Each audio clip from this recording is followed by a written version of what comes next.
Wonderful good afternoon student.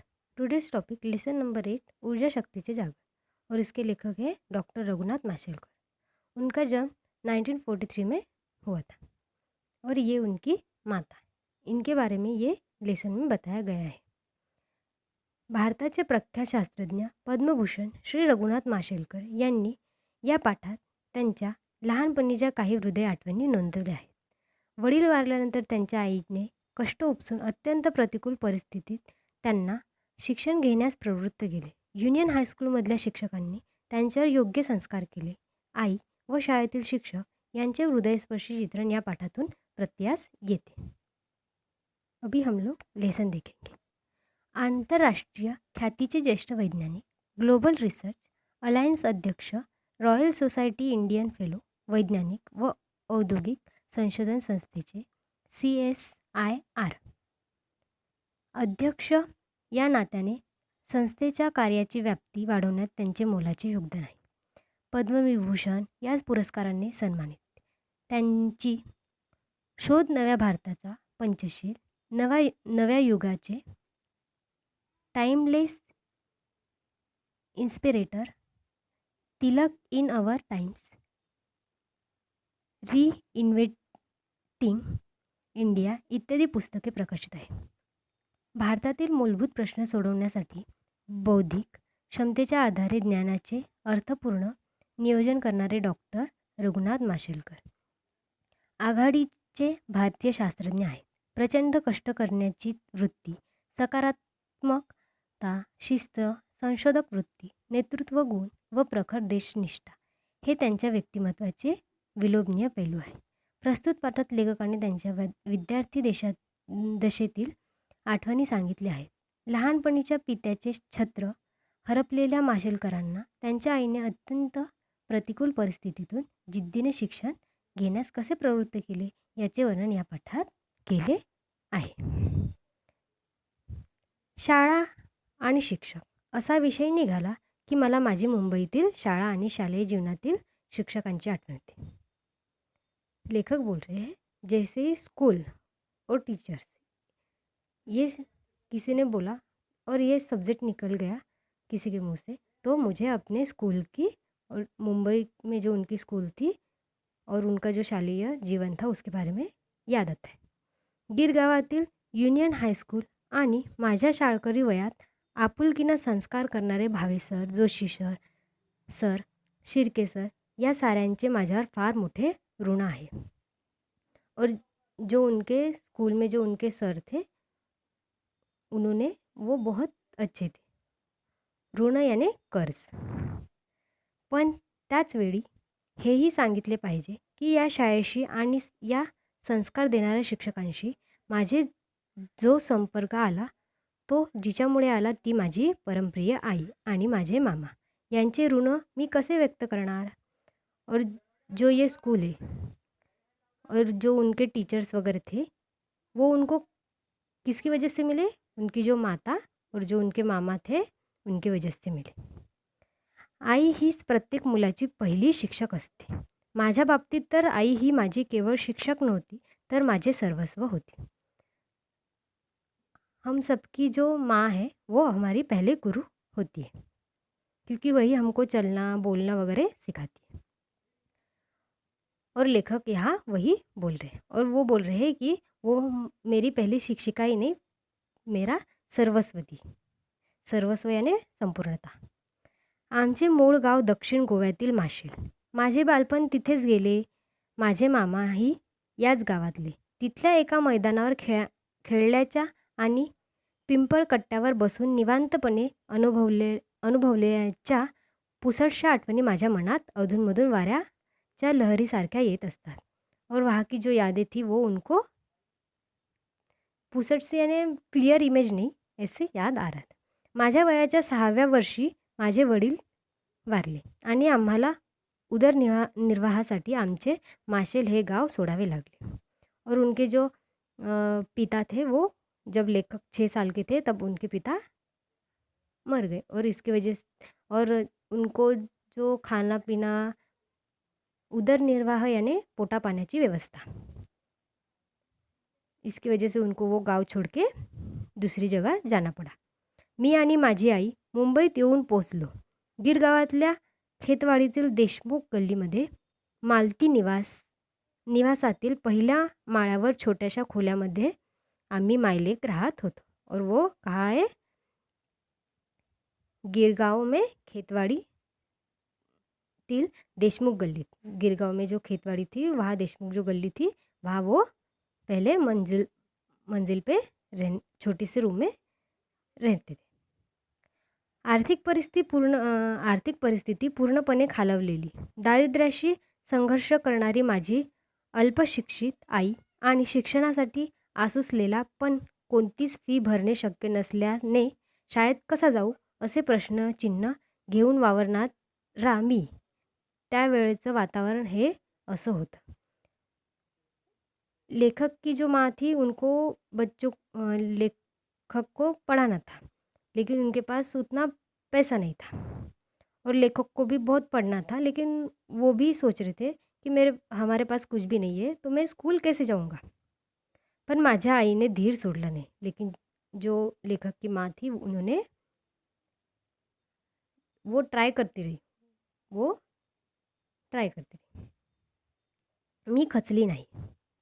ती खचली नाही. वेगवेगळी कष्टाची कामं ती करत होती. त्यातच माशेलहून मुंबईत आलेले माझे मामाही मदतीला आले. और जो माशेल से उनके मामा थे वो भी उनके हेल्प करने के लिए आए थे. त्यांच्यामुळे मला खेतवाडीतील प्राथमिक शाळेत प्रवेश मिळू शकला.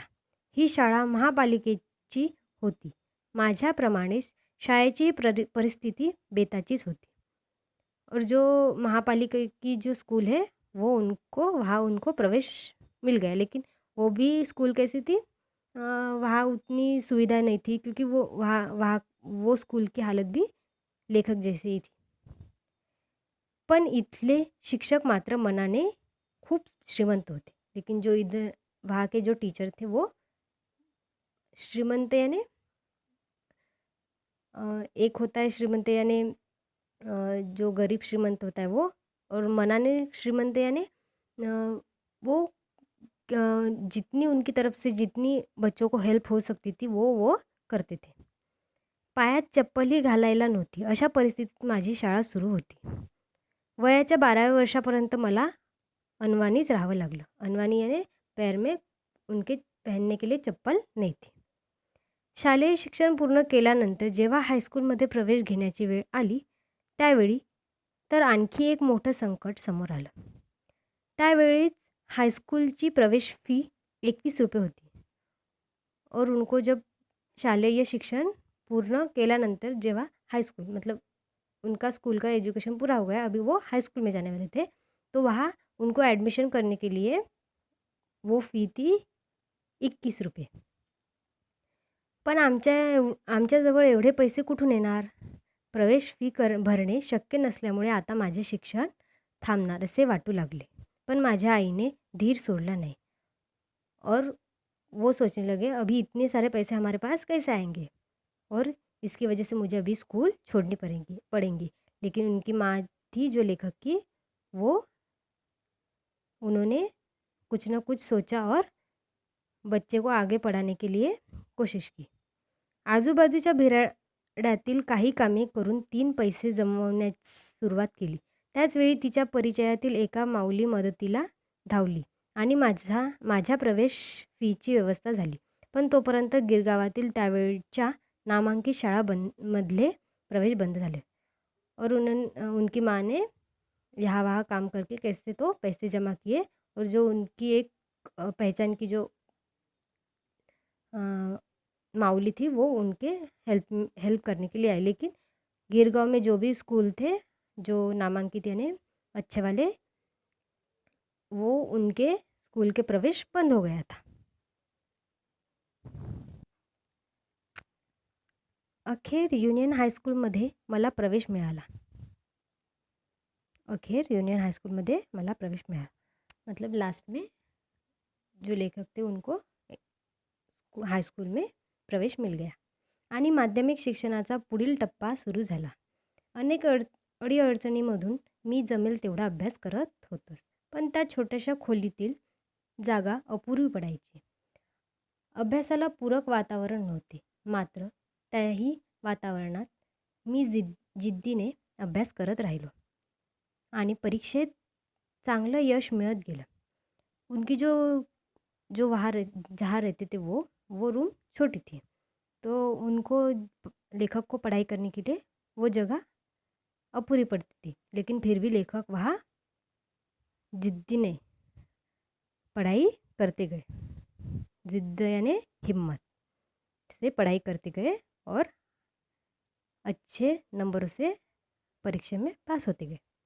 या युनियन हायस्कूलमधले शिक्षक त्यांची सेवाभावी वृत्ती विद्यार्थ्यांना शिकवताना त्यामध्ये त्यांचे स्वतःला झोकून देणे आणि निरपेक्ष भावनेने केलेले मार्गदर्शन यामुळे माझ्या केवळ शालेय अभ्यासाचाच पाया पक्का झाला असं नाही, तर आयुष्याचाच पाया पक्का झाला.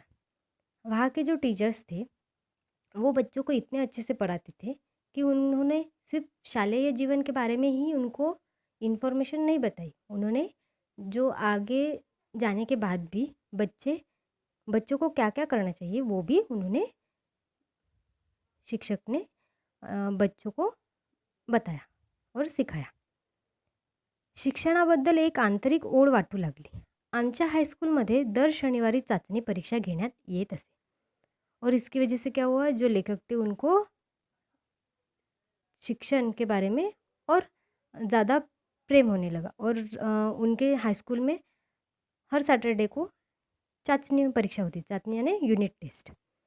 आमचं हाईस्कूलही गरीब होतं, त्यामुळे उत्तरपत्रिका घरून न्यावी लागायची. लेखक का जो हाईस्कूल था वो भी गरीब था. इसकी वजह से उनको क्या करना पड़ता था, जो आंसर शीट है वो घर से लेके जाना पड़ता था. त्यावेळी तिची किंमत फक्त 3 पैसे असायची. वो आंसर शीट की प्राइस क्या थी, 3 पैसे. आपल्याला कदाचित पटणार नाही, पण तेव्हा दर आठवड्याला हे 3 पैसे उभे करताना देखील माझ्या आईच्या डोळ्यात पाणी उभं राहायचं. आपको यकीन नहीं होगा, लेकिन जो ये 3 पैसे भी है वो हर हफ्ते में जमा करने में भी जो लेखक की माँ थी उनके आंखों में आंसू आ जाते थे. आजही हे आठवले की माझ्या अंगावर काटा उभा राहतो. और अभी भी लेखक को ये याद आया तो उनको वो याद आता है. तिने माझ्यासाठी प्रचंड कष्ट केले. लेखक की माँ ने उनके लिए बहुत मेहनत की. पडेल ते काम केले. काँग्रेस हाऊसजवळ काही काम मिळणार आहे असं समजल्यानं एकदा ती तिकडे गेली और उसकी माँ को किसी से पता चला कि कांग्रेस हाउस से वहाँ कुछ काम मिल रहा है. तो वो लेखक को पढ़ाने के लिए जो काम मिलता था वो करती थी. इसकी वजह से जैसे ही उसे पता चला कि कांग्रेस हाउस के पास काम है वो वहाँ चली गई. रांगेत उभी राहिली तशीच ताटकळत. पण त्यावेळी तिला सांगण्यात आलं की फक्त 3री किंवा त्यापेक्षा अधिक शिकलेल्यांनाच काम दिलं जाईल. जैसे उनकी माँ को पता चला यहाँ काम मिल रहा है वो लाइन में खड़ी हो गई. लेकिन बाद में उसको पता चला उनको कि जो 3री कक्षा पढ़ी है और त्यापेक्षा अधिक शिकलेल्यांनाच और 3री और उससे ज़्यादा पढ़े लिखे लोगों को ही यहाँ काम मिलेगा. हे ऐकून अर्थातच ती नाराज झाली. घराकडे मागं फिरली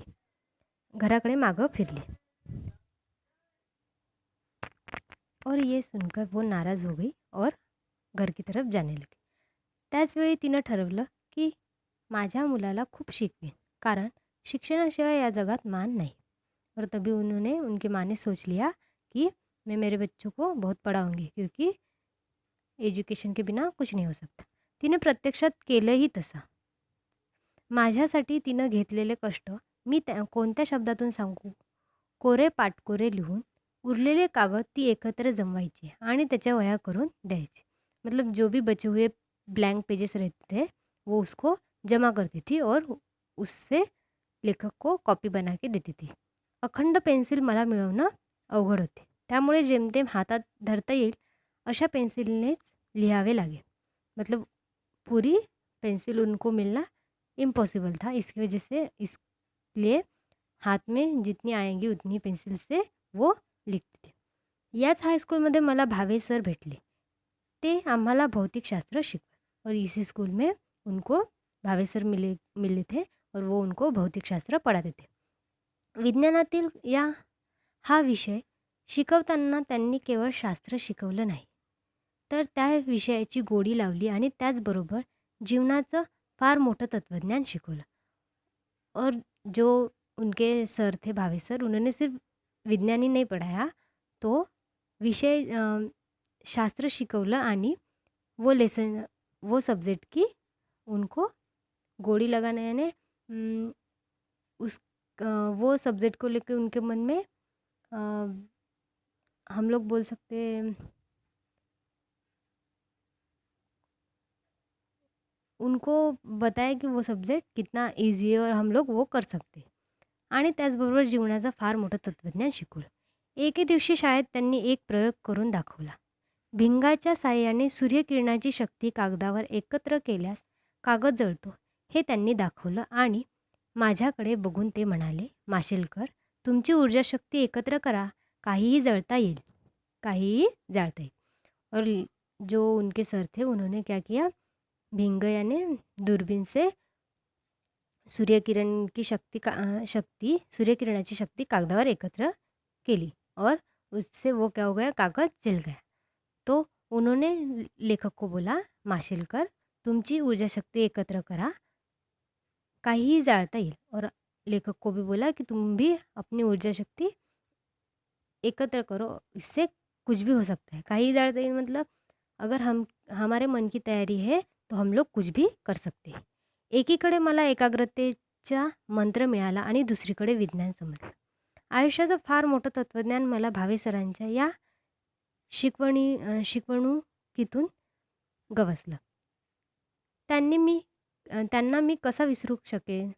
भावे सरांप्रमाणेच माझ्या शालेय आणि पुढील शैक्षणिक जीवनात जोशी सर, शिर्के सर, श्री मालेगाववाला या सर्वांनीच माझ्या व्यक्तिमत्त्वाच्या जडणघडणीसाठी उत्तम मार्गदर्शन केलं, संस्कार केले। आयुष्याच्या उभारणीसाठी मला याच शाळेने आणि याच शिक्षकांनी भरपूर शिदोरी दिली, संघर्षासाठी आत्मविश्वास मिळवून दिला।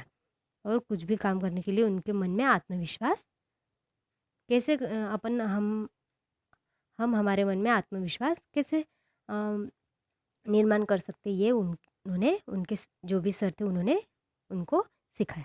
जगण्याचे भान दिले। आजही फिरून ते शाळेचे दिवस आठवताना एकीकडे प्रचंड दारिद्र्याचा सामना करतानाचे क्षण आठवतात आणि त्याच वेळी माझी आई, माझे शिक्षक, माझी शाळा हे माझे संस्कार केंद्र डोळ्यासमोर उभे राहते। और ये सब जब भी उनको याद आता है तो उनके जो टीचर, उनकी माता, उनकी स्कूल और वो स्कूल में दिए गए संस्कार उनको याद आते हैं। मी पुन्हा मनोमनी शाळेत जाऊ लागतो और वो मन ही मन में स्कूल जाने लगते हैं।